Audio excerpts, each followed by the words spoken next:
દીકરા, આ પૂનમ સામાન્ય નથી, કારણ કે આ પૂનમમાં કેટલાક દીકરાઓને પહેલીવાર કુળદેવીના દર્શન થાય છે. આ મજાક નથી દીકરા, આ વાત 99% લોકોને ખબર નથી. દરેકના ઘરે કુળદેવી હોય છે, પણ દરેક દીકરો એ દર્શન માટે તૈયાર નથી હોતો. પૂનમની રાતે માં સામે નથી આવતી, માં મનમાં ઉતરે છે. દીકરા, ધ્યાનથી સાંભળજે.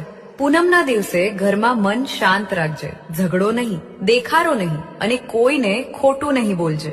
જો ઘરમાં ગાય હોય તો એને શ્રદ્ધાથી રોટલો આપજે.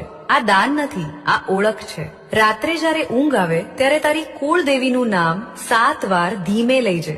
ચામુંડા હોય, મેલડી હોય, મહાકાળી હોય, જે હોય એ નામ લઈ ચૂપચાપ સૂઈ જજે દીકરા. સપનામાં માં આવે તો આશ્ચર્ય ન કરજે, અને જો સપનું ન આવે પણ દિલ હળવું થઈ જાય તો સમજજે માં તને સ્પર્શ કરીને ગઈ છે. આ ચમત્કાર નથી દીકરા, આ તો કુળદેવી અને દીકરા વચ્ચેનો સંબંધ છે.